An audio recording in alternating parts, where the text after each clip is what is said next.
Hello everyone, welcome back to our channel. तो भैया आप लोगों से बहुत ही ज़्यादा इंपॉर्टेंट बात करनी है, 2 से 3 मिनट की बात करनी है जो कि काफ़ी ज़्यादा इंपॉर्टेंट है। प्लीज़ से और बाकी मत देखना, पर ये 2 से 3 मिनट एक बार मेरी बात ज़रूर से सुन लेना, क्योंकि आपके फाइनल एग्जाम को लेकर के बहुत ही ज़्यादा इंपॉर्टेंट है। अब देखो, आपको पता है कि सीबीएसई ने आपका सैम्पल पेपर रिलीज़ करा है और आपने इंग्लिश का पेपर देख भी लिया होगा।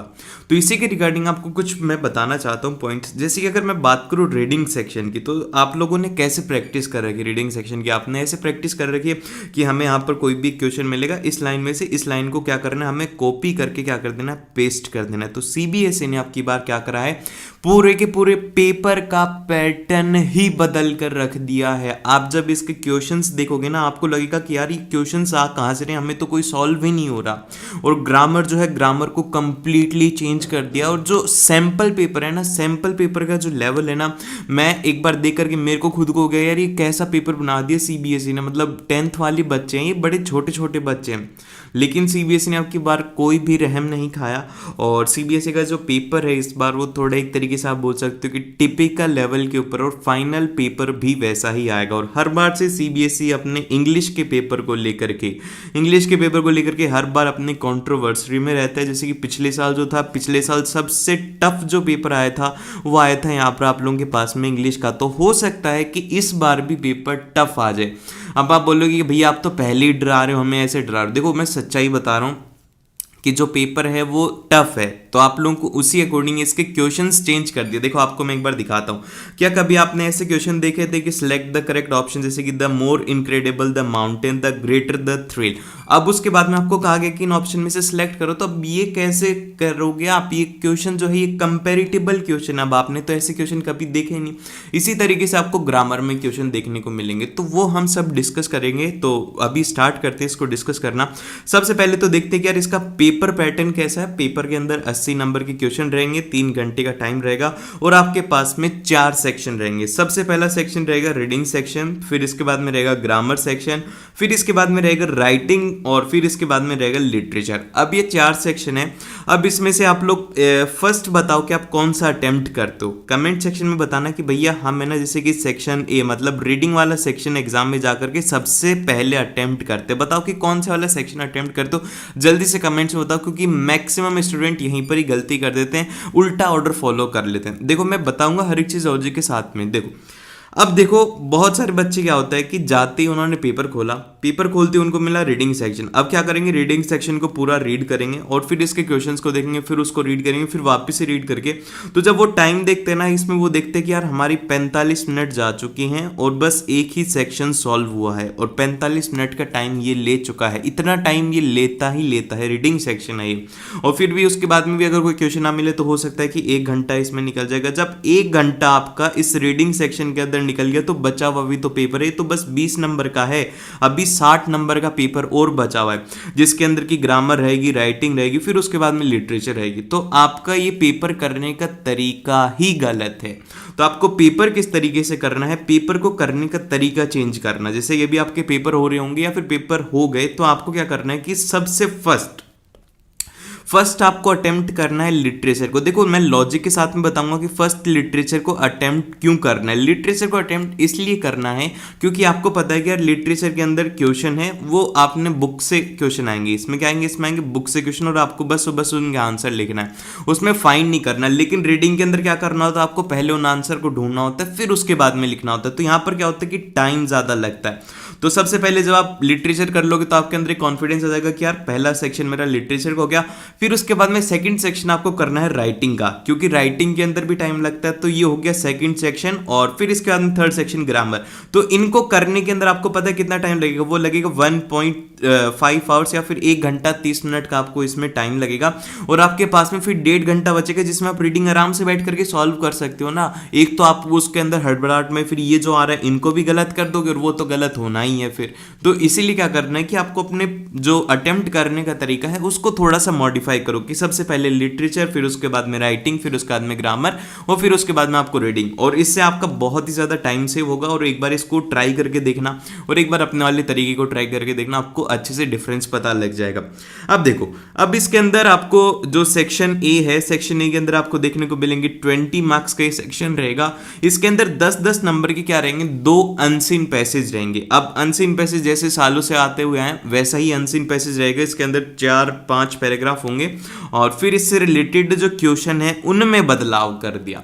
अब उनमें बदलाव क्या करा है, जैसे कि आपको अगर आप क्या करते थे कि भैया जैसे कि पैराग्राफ 1 से है तो इस लाइन को पढ़ा और फिर उसके बाद में वहां पर गए सर्च करने को और जो मिल गया उसको क्या कर दिया, कॉपी कर दिया। तो अब सीबीएसई ने क्या करा है कि भैया अब ये कॉपी पेस्ट वाला काम हम नहीं चलने देंगे, अब हमें क्या करने हैं, बच्चों के नंबर काटने। तो यार अब जब बच्चों के नंबर काटने तो उनको भी तो नए नए तरीके होंगे। तो वो बोलते हैं कि तुम्हें पैराग्राफ को समझना है।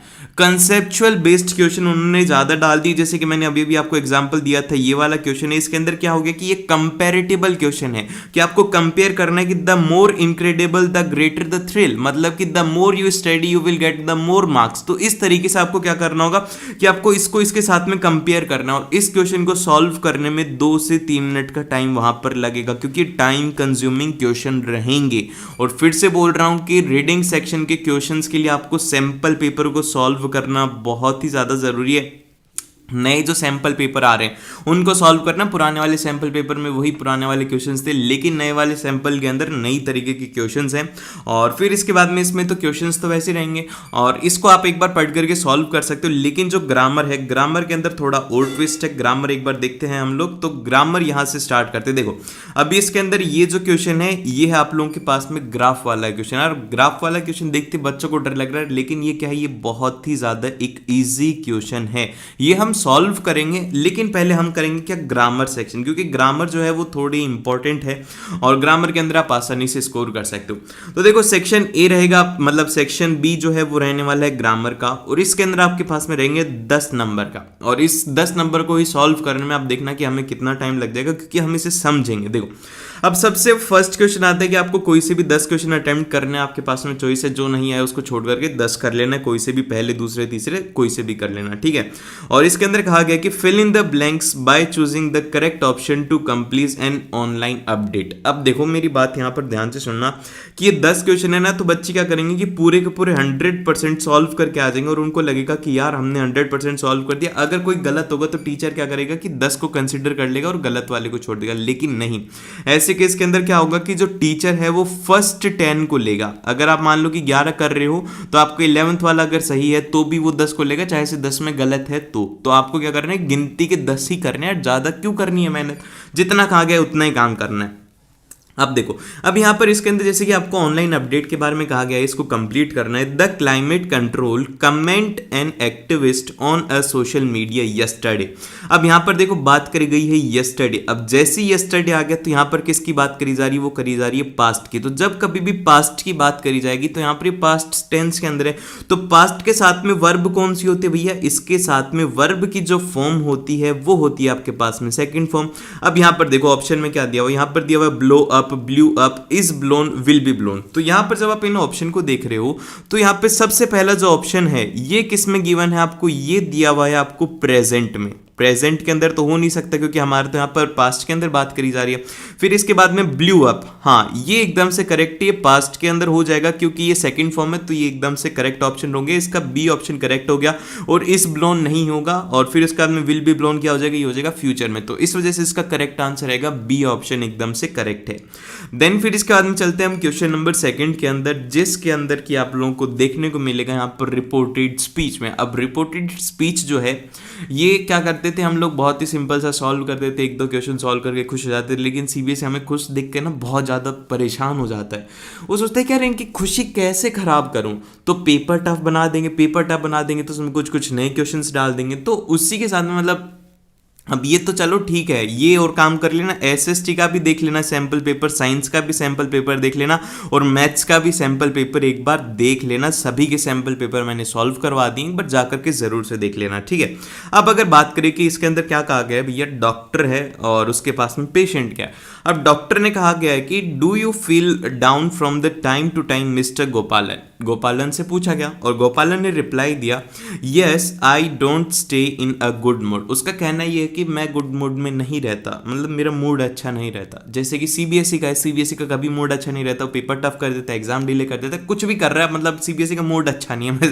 कुल मिलाकर के बात ये है। तो यहाँ पर कहा यह गया है कि आपको मतलब इसको कन्वर्ट करना ये है कि the doctor while trying to figure out his patients ailment asked about his well being to which the patient affirmed. अब देखो यहाँ पर आपने जब इसको पढ़ा तो आपको लगेगा कि यार भैया ये तो हम करते ही नहीं थे, हम तो ये करते थे कि the doctor said to patient that, ये करते थे। लेकिन यहाँ पर क्या लिखा हुआ है, ये बहुत ही सिंपल बातों में लिखा हुआ है कि इसके अंदर देखो डॉक्टर ने क्या करा है, डॉक्टर उससे पूछना चाह रहे हैं तो इसी को लिख दिया कि the doctor while trying to figure out his patients element, मतलब कि वो कैसा है, and ask about his wellness. तो यहाँ पर ये इसने पूछ लिया कि आप कैसे हो, उसको यहाँ पर पूरा पूरा एक लाइन के अंदर लिख दिया। अब उसके बाद में कहा गया है कि ये जो पेशेंट वाला सेंटेंस है इसको आप कैसे लिखोगे। तो देखो अब जैसे आप देख रहे हो कि यहाँ पर द एफर्म्ड, तो अब एफर्म्ड आपने देखा तो यहाँ पर आपके दिमाग में आना चाहिए कि भैया ये एफर्म्ड है, ये क्या है, ये है सेकंड फॉर्म। तो सेकंड फॉर्म हो गया तो यहाँ पर इसके अंदर क्या है, डोंट स्टे। तो आप बोलोगे कि भैया यहाँ पर लिख दो डिड नॉट, ठीक है, डिड नॉट स्टे। अब जैसे आपने लिखा ये सीबीएसई ने बोल दिया गलत है, ये नहीं होगा। तो सीबीएसई का अकॉर्डिंग क्या है, उन्होंने कहा है कि जब कभी भी ये पर बात करी जा रही है वो करी जा रही है प्रेजेंट की। अब ये प्रेजेंट मूड के अंदर ही तो पूछ रहे हैं कि आपका मूड कैसा है, प्रेजेंट में ही तो रिप्लाई दे रहा है, अभी वो प्रेजेंट में ही चल रहे हैं कंटिन्यू, ये तो है नहीं कि पास्ट का है। तो जब वो प्रेजेंट में चल रहे हैं तो आपको इसका जो रिप्लाई है वो भी क्या देना होगा, आपको प्रेजेंट में देना होगा। तो डिड नॉट सीबीएसई के अकॉर्डिंग रॉन्ग है और यहाँ पर आना चाहिए डज नॉट। अब देखो यहाँ पर होने को तो ये करेक्ट होना चाहिए डिड नॉट, क्योंकि यहाँ पर एफर्म्ड काम में लिया है। लेकिन अगर बात करेंगे सीबीएसई के अकॉर्डिंग, सीबीएसई ने ये कंसीडर करा है कि यहाँ पर ये है प्रेजेंट टेंस में। जब ये प्रेजेंट टेंस में है तो इसके साथ में यूज में होना चाहिए does not stay in a good mood, ठीक है। ये पूरा पूरा सेंटेंस रहेगा, इस तरीके से आपको इसे सॉल्व करना है।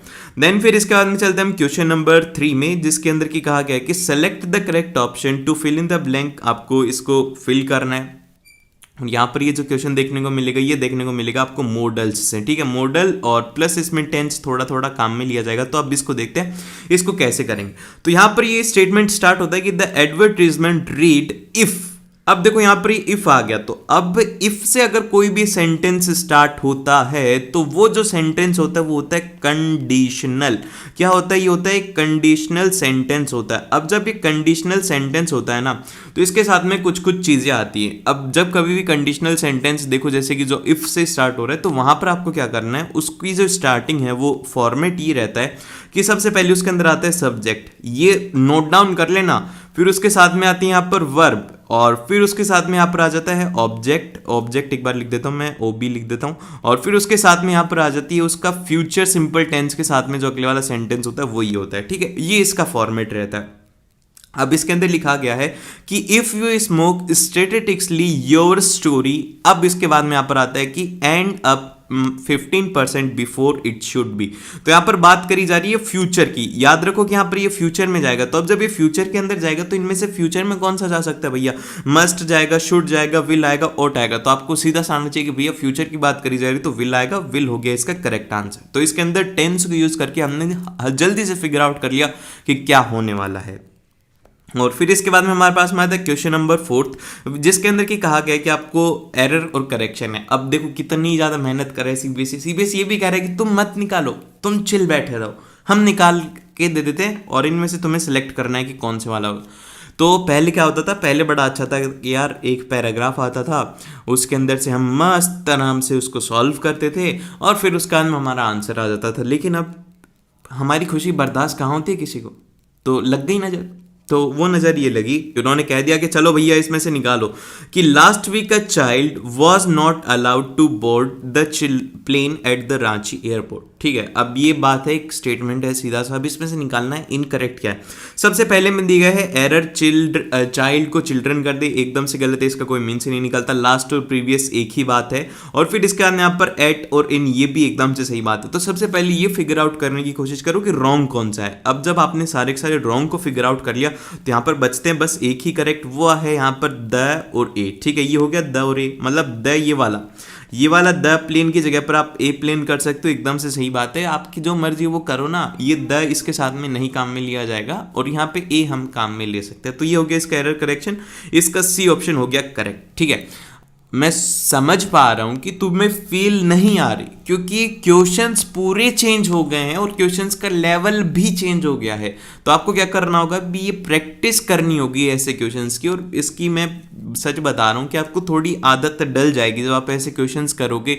खूब सारे क्वेश्चंस आपको मिल जाएंगे, इनफैक्ट मैं भी आपको प्रोवाइड करवाऊंगा, तो ज़्यादा चिंता मत करो। अगर समझ में नहीं आ रहा तो ध्यान से सुनो कि मैं क्या क्या बातें बता रहा हूँ, फिर उसके बाद में आपको ये सही ढंग से अच्छे से समझ में आएगा। इसके बाद में हमारे पास में आता है क्वेश्चन नंबर 5। अब देखो क्वेश्चन नंबर 5 जो है, इसके अंदर आप लोगों को दो कॉम्बिनेशन वाले सेंटेंस हैं। एक तरीके से एक प्रेजेंट में है और फिर एक उसके बाद में पास्ट में। तो मतलब क्या है, कैसे है, वो हम देखते हैं इसमें।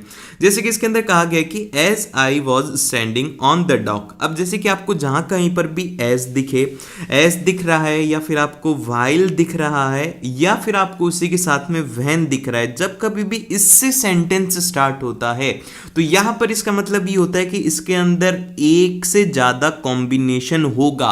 तो इसको आपको समझना जरूरी है। अब जैसे आप इसको पढ़ते सेंटेंस को, I was standing on the dock, मतलब कि मैं डॉक के ऊपर खड़ा था, and looking out at a lake for the last time, और मैं लेक को देख रहा था लास्ट टाइम के लिए। तो ये हो गया फर्स्ट टाइम। और फिर उसके बाद में यहाँ पर आता है कि a feeling of emptiness over me darkness. यहाँ पर आपको फिल इन द ब्लैंक करना है। तो अब जैसे कि यहाँ पर देखो ये आ रही है फीलिंग, मतलब फीलिंग को एक बार समझ के देखो। फीलिंग क्या होता है, फीलिंग एक टेम्परेरी होता है, बस एक शॉर्ट टाइम के लिए होता है। ठीक है, और वहीं पर अगर बात करी जाए कि आई वॉज स्टैंडिंग, मतलब एक तरीके से यहाँ पर कहा जा रहा है कि वो उसके ऊपर खड़ा था। तो ये जो प्रोसेस है ये है एक तरीके से लॉन्ग टास्क, जो कि काफी ज्यादा देर तक होगा। तो ये जो लॉन्ग टास्क है ये हमेशा किस में रहेगा, ये रहने वाला है आपके पास में प्रेजेंट में। ठीक है, यहाँ पे बात याद रखना, ये रहेगा प्रेजेंट में। और जो फीलिंग है, फीलिंग क्या होती है कि एक बार आती है फिर उसके बाद में चली जाती है। तो ये टेम्परेरी होकर के किस में चली जाएगी, ये चली जाएगी पास्ट में। ठीक है, अब उसके बाद में यहाँ पर आंसर क्या होगा, तो यहाँ पर आंसर ये होगा आपके पास में, जैसे कि इसके अंदर ऑप्शंस दिए हुए हैं कि इसमें क्या होगा। तो जैसे आपने इसमें देखा, तो मैंने क्या कहा कि ये जाएगी, फीलिंग जाएगी पास्ट में, तो मतलब ये हो गया पास्ट में। अब आपको पास्ट के लिए कौन सी वर्ब चाहिए होती है, वो चाहिए होती है सेकंड वर्ब। तो अब इनमें से सेकंड वर्ब कहां पर मिल रही है आपको, तो सेकंड वर्ब यहां पे मिलेगी आपको डी में। तो डी ऑप्शन इसका एकदम से करेक्ट हो गया। इतने सिंपल क्वेश्चन आते हैं, मैं बता रहा हूं ना, बहुत ही ज्यादा सिंपल है, लेकिन इसको बस थोड़ा सा लॉजिकली थिंक करना होगा। पहले क्या होता था कि क्वेश्चन अगर टफ भी बनाते थे तो बच्चे सॉल्व कर लेते, लेकिन यहां पर क्या रहा है, जहां पर लॉजिक का काम में ले लें वहां पर हमारा दिमाग ही नहीं चलता, क्योंकि हम लॉजिक नहीं लगाते, हम रटते हैं चीजों को। समझो, आपको सब कुछ अच्छे से समझ में आएगा। अब इसके बाद में जो अगले वाला क्वेश्चन है, ये क्वेश्चन है ऑब्जर्वेशन बेस्ड। अब देखो ऑब्जर्वेशन का मतलब यहाँ पे ये है कि आपको इसके अंदर ऑब्जर्व करना होगा। ये इसके कोई एक तरीके से पर्टिकुलर मैं इसका कोई रीजन नहीं दे पाऊंगा, बस इसको ऑब्जर्व करना है कि ऐसा होता है तो होता है। अब इसके अंदर कहा गया कि subject request for approval, dear sir this is respectfully submit that I, मतलब एक तरीके से सिक। अब देखो सिक के बहुत सारे ऑप्शंस हो सकते हैं। अब सिक का मतलब क्या होता है, सिक का मतलब होता है चाहता हूं, मतलब कि मैं यहां पर कोई भी चीज चाहता हूं कि एक्सेप्ट कर रहे हो किसी चीज को, वहां पर होता है सिकिंग का मतलब। अब यहां पर सिकिंग नहीं आ जाएगा इसका आंसर, सिकिंग नहीं आ सकता, क्योंकि आप चाह रहे हो, चाह रहा हूं नहीं होगा, चाहता हूं होगा। तो यहां पे इसका जो करेक्ट ऑप्शन रहेगा वो रहेगा सिक, इसका एकदम से करेक्ट है। सीबीएसई ने खुद ही आंसर दी दिया कि सिक ही लिखाओ, और जो अपनी ज्यादा बुद्धि लगाएगा उसका आंसर यहां पे गलत हो जाएगा। और फिर इसके बाद में हमारे पास में आता है क्वेश्चन नंबर 7। अब क्वेश्चन नंबर 7 के अंदर कहा गया है, फिर से एक रिपोर्टेड स्पीच का है कि ग्रैंडसन और ग्रैंडपा को लेकर के इसमें कन्वर्जेशन दिया हुआ है। ग्रैंडसन बोलता है कि who are your super hero, मतलब दादाजी आपके सुपर हीरो कौन है। तो इसी तरीके से मैं आपका पूछ रहा हूं, आपका सुपर हीरो कौन है, कमेंट सेक्शन में एक बार बताओ। और इतना ज्यादा कोई हैवी टास्क मत लो, बहुत ही ज्यादा आप अच्छे से एडॉप्ट कर पाओगे इन क्वेश्चन को। एक तो यही हो जाए भैया डिप्रेशन हो गया हमें, तो हम क्या करेंगे। डिप्रेशन लेने की कोई ज़रूरत नहीं है, आराम से क्वेश्चन से सॉल्व होंगे। आपको मैं पूरी प्रैक्टिस करवा दूंगा, बस आप इसके साथ में कंटिन्यू चलते जाइए। ठीक है, अभी क्वेश्चन टफ लग रहे हैं क्योंकि ये थोड़े टफ है, नए क्वेश्चन होते हैं हमेशा टफ लगते हैं। ठीक है। अब इसके बाद में यहाँ पर कहा गया कि ग्रैंडपा, अब ग्रैंडपा क्या बोल रहे हैं कि anyone who shows kindness and compassion to others, तो मतलब जो हमारे दादाजी हैं उनका कहना यह है कि बेटा सुपर हीरो वही होता है जो कि दूसरों को काइंडनेस दिखाते, दूसरों की मदद करता है, वो होता है दादाजी के अकॉर्डिंग। अब इसी के साथ में यहाँ पर इसमें लिखा गया है कि in response to the question about his super hero grandfather says that. अब जैसे ही आप इसको लिखोगे तो आपको यहां पर आना चाहिए कि यार इसके अंदर क्या हम काम में लेंगे। तो जैसे यहां पर आता है कि ग्रैंडफादर सेज दैट, तो आपको यहां पर एक फॉर्मेट याद होना चाहिए, फॉर्मेट आपको याद कर लेना है, ठीक है। ये फॉर्मेट ये है कि आपको इसके अंदर लिखना होगा सब्जेक्ट, ठीक है, सब्जेक्ट लिख देना है और फिर उसके साथ में आपको लगा देनी एक हेल्पिंग वर्ब, ठीक है, एक हेल्पिंग वर्ब सब्जेक्ट और उसके साथ में हेल्पिंग वर्ब, यहां से आपका क्वेश्चन सॉल्व हो जाएगा। अब देखो, अब आपको क्या है कि इसके अंदर खुद को सब्जेक्ट फॉर्म करना होगा। अब सब्जेक्ट कैसे फॉर्म होगा, आपको यहां पर कहा गया कि एनीवन हु शोज काइंडनेस, तो मतलब आप बोलोगे कि भैया यहां पर एक तो इट हो सकता है, इट इज, और फिर उसके बाद में एक हो सकता है देयर आर। मतलब क्या हो सकता है भैया, आप खुद बताओ। देखो देयर कहां पर काम में लिए जाते हैं, जहां पर ज्यादा लोग होते हैं, तो देयर के साथ में आएगा यहां पर सो मैनी, ठीक है, यहां पे काम में लिया जाता है, मतलब बहुत सारे लोग हैं। लेकिन यहां पर किसके लिए बात कर रहे हैं, वो बात कर रहे हैं एनीवन। यहां पर ध्यान रखो कि यहां पर बहुत सारे लोगों के लिए बात हो रही है, लेकिन जो दादाजी हैं वो कह रहे हैं एनीवन, मतलब कोई एक पर्टिकुलर है तो वो कम है, तो उसके लिए क्या काम में लिया जाएगा, उसके लिए काम में लिया जाएगा इट इज। तो यहां पे इसका करेक्ट ऑप्शन रह जाएगा कि it is anyone who shows kindness and compassion to other. तो ये बचा हुआ सेंटेंस अपना कंप्लीट कर लेना। इसके बाद में हमारे पास में आता है क्वेश्चन नंबर 8। अब देखो क्वेश्चन नंबर 8 है, फिर से एरर करेक्शन का क्वेश्चन है, लेकिन इस बार क्या करा है, आपको थोड़ा कष्ट करना होगा, आपको ही एरर निकालना होगा, आपको ही करेक्ट करना होगा। अब जैसे कि इस स्टेटमेंट का इतना बड़ा स्टेटमेंट था, इसके 4 सेंटेंस बना करके आपको दिए जाते थे, उसको सॉल्व करना था, लेकिन अभी एक ही है। तो आपको क्या करना होगा, इसको ब्रेक करो। सबसे पहले ये वाला सेंटेंस पढ़ो, आधा सेंटेंस ये है और आधा सेंटेंस इसको ऐसे ब्रेक करके पढ़ोगे तो अच्छे से समझ में आएगा। अब जैसे ही हम इसको पढ़ते हैं कि in order to balancing the sentiments of the eagle and the hawk. अब जैसे आप इसको पढ़ रहे हो तो आपके दिमाग में आ रहा है यार यहाँ पे कुछ ना कुछ तो है। अब जैसे मैं इसको थोड़ा ध्यान से पढ़ूंगा, इन ऑर्डर टू, तो यहां पर मेरे को मिल रहा है टू। अब जैसे ही टू होता है तो टू के साथ में आपको फॉर्मेट पता होना चाहिए कि टू के साथ में ऑलवेज क्या होता है, ऑलवेज, हमेशा, जीवन भर में, याद रखना, चाहे से धरती ऊपर की नीचे हो जाए, चांद में, मतलब कुछ भी हो जाए, मतलब ये मान लो कि इसके साथ में हमेशा वर्ब आती है, वर्ब के साथ में कभी भी आईएनजी नहीं आएगा। तो यहां पे जब आपने देखा तो आपको यहां पे मिला, यहां पर समझना ये बहुत ही ज्यादा हैवी है। ये टू जो है, टू को थोड़ा समझो। जैसे कि अगर मैं बोल रहा हूं कि आई लाइक टू डांस, और वहीं पर मैं ये भी बोल सकता हूं कि आई लाइक डांसिंग। अब जैसे कि इसके अंदर 2 स्टेटमेंट थे, आई लाइक टू डांस और एक था आई लाइक डांसिंग, तो मतलब मेरे को डांस करना पसंद है। तो यहाँ पे जो इसके साथ में वर्ब है वो हमेशा क्या रहेगी, सिंगल वर्ब रहेगी, आईएनजी नहीं आएगा। तो यहाँ पे इसके अंदर गलती क्या होगी, वो होगी बैलेंसिंग की। तो यहाँ पर आएगा कि in order to balance, balancing नहीं आएगा, बैलेंस आएगा। तो इसका जो करेक्शन हो जाएगा वो हो जाएगा बैलेंसिंग, ये हो गया, और इसका करेक्शन हो जाएगा वो हो जाएगा बैलेंस, ठीक है। ये हो गया इसका करेक्ट आंसर, ठीक है। इसे इस तरीके से आपको समझना होगा।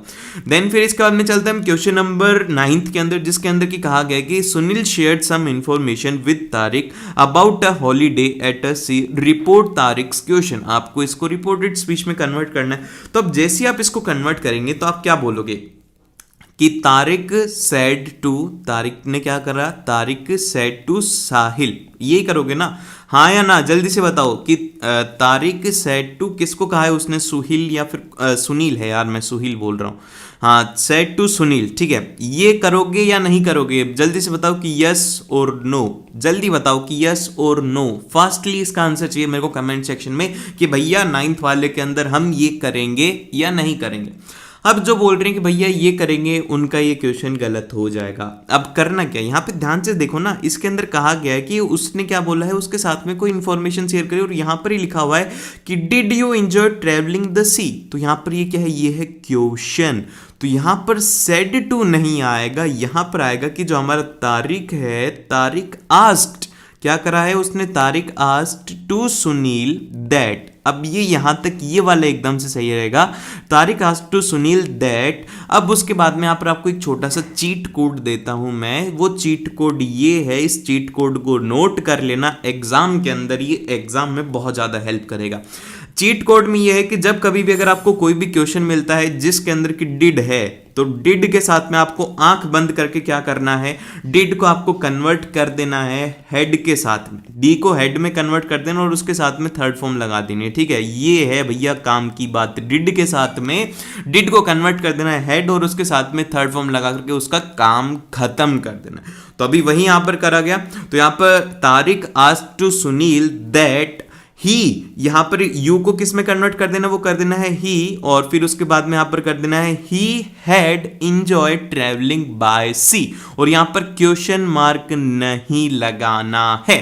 ये समझ में आया? फिर से बता रहा हूं कि इसके लिए चीट कोड ये है कि जब कभी भी अगर आपको कहीं पर भी सेंटेंस में मिलता है जिसको कि आपको रिपोर्टेड में कन्वर्ट करना है, डिड आ रहा है, तो डिड को आपको आंख बंद करके कन्वर्ट कर देना है हेड और उसके साथ में लगानी देनी है उसकी थर्ड फॉर्म, और फिर उसके पहले आपको सिंपल सा लिखना है कि he had enjoyed by travelling a sea. ठीक है, ये हो गया इसका करेक्ट। फिर इसके बाद में हम चलते हैं नेक्स्ट की तरफ। मैं एक बार इसको थोड़ा क्लियर करते तो बहुत ही ज्यादा वो हो गया, इसमें क्या बोलते हैं इसको, बहुत ही ज्यादा वो हो गया यार। उसके बाद हम चलते क्वेश्चन नंबर 10 के अंदर, जिसके अंदर कहा गया है कि fill in the blanks by choosing the correct option to complete the slogan by the ministry of child welfare. तो अब क्या होगा इसके लिए, जैसे आप इसके अंदर जाएंगे तो आपको दो चीजें देखने को मिलेंगी कि क्या हो सकता है क्या नहीं हो सकता। तो अब इसके अंदर मॉडल्स काम में लेने, तो मॉडल काम में लेना है, तो मॉडल जैसे आप पढ़ोगे कि तो we can afford to neglect a children think twice. तो ये कैसे हो सकता है यार, ये बहुत ज्यादा आसान है, कैन आ जाएगा, क्योंकि क्या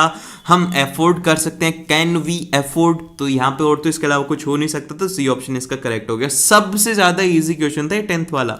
ठीक है, अब इसके बाद में यहाँ पर आते हैं क्वेश्चन नंबर 11, जिसके अंदर की कहा गया फिर से एक स्टेटमेंट है किसके बीच में, लता के बीच में और उसके पिताजी के बीच में। उसके फादर बोलते हैं कि why ask so many question Lata. अब उसके बाद में लता रिप्लाई देते हैं कि I believe that if you don't know the answer keep asking till you do.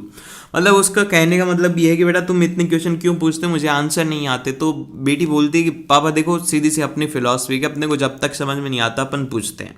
अब इसके बाद में एक अच्छा काम ये करा है कि आपको पूरा पूरा लिख के दे दिया कि the father asked Lata the reason for so many questions, वो सब कुछ आपको लिख के दे दिया। फिर इसके बाद में यहाँ पर आता है आपको कंप्लीट क्या करना है कि of not knowing the answer one should. अब जैसे यहाँ पर शुड आ रहा है तो शुड के साथ में आपको एक कंडीशन याद होनी चाहिए कि जब कभी भी शुड काम में लिया जाएगा तो आपको यहाँ पर काम में लेना है मॉडल वर्ब, और फिर उसके साथ में आपको काम में लेनी है उसकी फर्स्ट फॉर्म। अब यहाँ पे देखो कि आपको कौन से वाली मिल रही है, तो यहाँ पर आपको मॉडल वर्ब मिलेगा और फिर अरे यार ये क्या है, ये है मॉडल, और उसके साथ में आपको क्या लगाना है, वर्ब, और उसके साथ में फर्स्ट फॉर्म लगाने।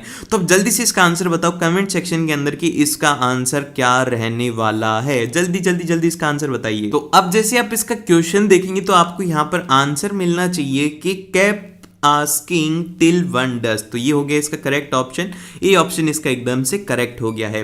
देन फिर इसके बाद में चलते हैं हम 12th के ऊपर, जिसके अंदर की कहा गया कि आपको एरर निकालना है। एक शॉप का होर्डिंग है, जैसे कि इंडिया के अंदर अगर आप देखोगे तो कई बार क्या होता है कि अगर गलती से दुकान का नाम गलत भी लिख दिया जाए तो करेक्ट करवाने का कष्ट नहीं करते। तो उसी तरीके से इनका भी स्लोगन हो गया, लेकिन हमसे कहा गया कि कर दो यार, करेक्ट कर दो, तुम इंटेलिजेंट लोग हो। तो हमने बोला हाँ यार करते हैं। तो यहां पर कहा यह गया है कि massive discount for all the senior citizens vaccinated with the precautionary dose.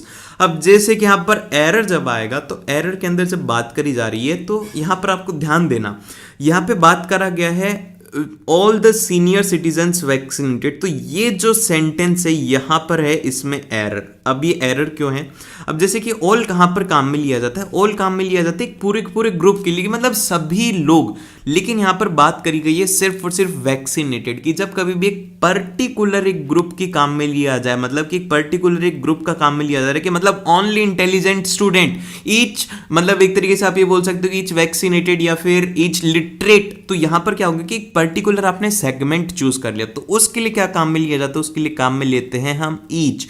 तो यहां पे इसके अंदर एरर क्या हो जाएगा, एरर हो जाएगा इसके अंदर और इसका करेक्शन हो जाएगा आपके पास में ईच। इसका एकदम से करेक्ट ऑप्शन हो गया है। अब देन फिर इसके बाद में चलते हैं हम नेक्स्ट क्वेश्चन की तरफ, जो कि हमारे पास में आता है कि क्रिएटिव राइटिंग स्किल्स, मतलब आपको अपनी स्किल्स दिखानी यहां पर कि मतलब हमें कितना अच्छा लिखना आता है। तो देखो इसमें से कोई सा भी क्वेश्चन करना है। आपको 2 क्वेश्चन दिए हुए हैं, ए क्वेश्चन और बी क्वेश्चन। अब इसमें कहा यह गया है कि आपको सिंपल सा, you are Sunidhi Prakash, the vice captain of a brilliant Vidyalaya 12 Kanpur, and you have recently notice the several posters around your school's premises conveying a hazardous message. अब ये क्या मैसेज है कि lose a weight in just a month, a wonder diet comes to your rescue and a privilege available for a new few. मतलब एक तरीके से कहने का मतलब ये है कि जैसे कि यहाँ पर जैसे कि lose a weight in month, मतलब कि 1 महीने के अंदर वेट लूज करो। उसी तरीके से जब आपके एग्जाम हो जाएंगे ना, तो आपको बहुत सारे ऐसे लोग मिलेंगे, वो पहले बोल रहे हैं कि बेटा 6 महीने के अंदर तुम्हारे 95% आ जाएंगे, ठीक है। और फिर उसके बाद में वो बोलते हैं 4 महीने के अंदर आ जाएंगे, कई कि तो 5 महीने का भी बता देते, 4 महीने में। और फिर उसके बाद में बोलते हैं 2 महीने में, फिर उसके बाद में 1 महीने में भी। और देखना लास्ट टाइम के ऊपर भी जब आपका एग्जाम रहेगा तो वो ये बोल देंगे कि बेटा 1 वीक के अंदर कितने आ जाएंगे तुम्हारे, 95% आ जाएंगे।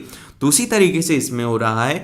तो ऐसा आपको कुछ ही नहीं है कि आप 95% 1 हफ्ते में ले आओगे, 1 महीने में ले आओगे। तो यार वो एक बार सोच के तो देखो, 12 महीने से पढ़ रहा है वो बच्चा 95 वाला, और तुम 1 महीने में ले आओगे, ये गलत बात है। और आपको ऐसे लोग बेवकूफ़ बनाते हैं। इतना नहीं हो सकता, लेकिन मैं बोल सकता हूँ कि आप 1-2 महीने अगर सही ढंग से करो तो आप 80 से लेकर के 90 की रेंज में पहुंच सकते हो आराम से, ठीक है, 1-2 महीने के अंदर अच्छी पढ़ाई करके। लेकिन ऐसा कभी नहीं होगा कि आप सीधा ही 97, 96 इतना तगड़ा थंबनेल देख करके क्लिक मत करा करो। और फिर इसके बाद में कहा यह गया है कि करना क्या है, ये तो आपके समझदारी की बात थी, तो ऐसे समझदार बनो, बेवकूफ मत बनो। अब यहाँ पे समझदारी की बात कर क्या करा गया, इसमें कहा गया कि write a letter to the editor of the DWA। आपको DWA को लेटर लिखना है, not more than 120 words, 120 word से ज्यादा नहीं लिखना है। गलती से भी मत लिख देना, नहीं तो पाप लग जाएगा, ज्यादा मेहनत करके आ जाओगे। And drawing attention towards the harm caused by the such advertisement, कि आपको ऐसे जो एडवर्टाइजमेंट होते हैं कि 1 महीने के अंदर वेट लॉस करो, उनसे सावधान रहने के लिए लिखना है।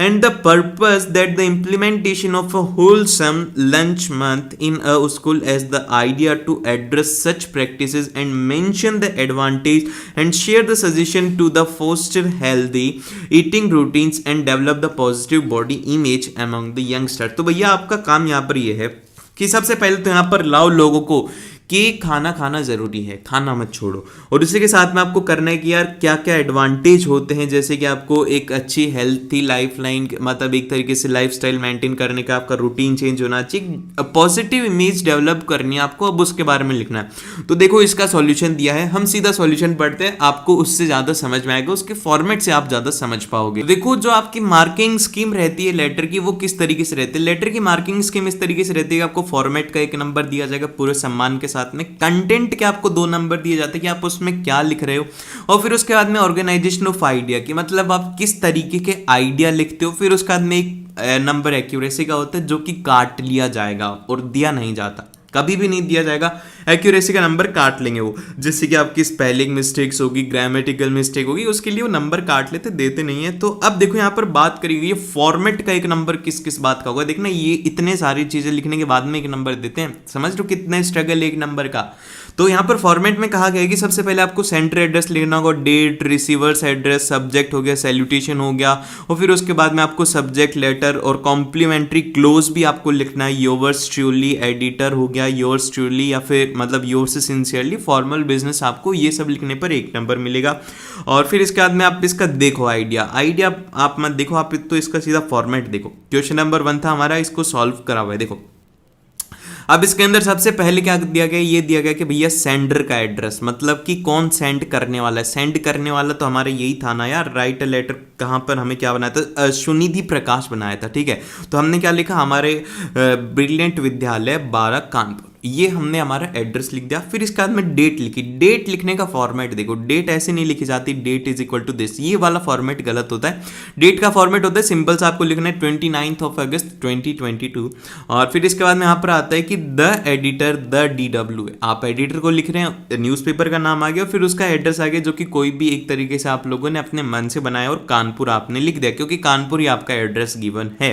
अभी यहाँ पर एक पॉइंट जो इंपॉर्टेंट नोट करने का है, वो पॉइंट ये है कि अगर आपको आपका एड्रेस गिवन नहीं है तो आपको लिखना है ABC स्ट्रीट, सभी को पता है कि कोई भी एड्रेस नहीं है, और आपको लिख देना है न्यू दिल्ली। ठीक है, ये आपको लिखना है अगर आपका कोई भी नाम पता नहीं गिवन है। ये तो हो गया आपका एड्रेस, और जब आप क्लोज करेंगे तो आप बोलेंगे कि ABC XYZ। ठीक है, ये जरूर से लिखना है, क्योंकि अगर आप अपना नाम लिख देते हो, जैसे कि मैं अपना नाम लिख देता हूं आयुष, तो यहां पर क्या होगा कि इसको अनफेयर मींस माना जाता है, और इसके लिए क्या होगा कि मेरा हाफ मार्क्स डिडक्ट हो जाएगा। तो ये पॉइंट मैं आपको बता रहा हूं, ये आपको थोड़ा याद रखना है। अब इसके बाद में आपको क्या करना होगा, ये सब लिखने के बाद में आपको लिखना होगा सब्जेक्ट। सब्जेक्ट क्या है, need for promoting health eating routines. आपको सिंपल सा बताना है कि यार हेल्थ ईटिंग रूटीन्स के बारे में आपको करना है, और आप सिंपल से स्टार्ट कर रहे हो। यहाँ पर ये आपको लिखना है कि डियर मैडम नहीं, आपको डियर सर भी लिखना होगा। ठीक है, डियर सर, आपको नहीं पता कि वो एडिटर कौन है, मेल है या फीमेल, आपको दोनों को लिखना है। फिर इसके बाद में स्टार्टिंग होगी, यहाँ पर एक एक लाइन का स्पेस छोड़ना है। ये जो यहाँ पर दिया हुआ है, ये यहाँ पर बता रहे हैं कि भैया एक लाइन का स्पेस छोड़ दो, और आप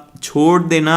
ये कोई आपकी खुद की नोटबुक नहीं है, सीबीएसई की नोटबुक है, खूब नोटबुक देती है सीबीएसई। यहाँ पर देखो सभी के अंदर यहाँ पे भी आपको एक लाइन छोड़नी है, और उसी के साथ में इनके बीच में इसमें भी आपको एक लाइन छोड़नी होगी, और फिर इसके बाद में इसमें भी एक लाइन छोड़नी होगी। ये बातें इंपॉर्टेंट हैं, ऐसी छोटी छोटी बातें आपको कोई नहीं बताएगा। ठीक है, आप इसके बाद में क्या करना होगा, इसके बाद में ये करना होगा, this is the reference to the posters bearing the message of a crash diet.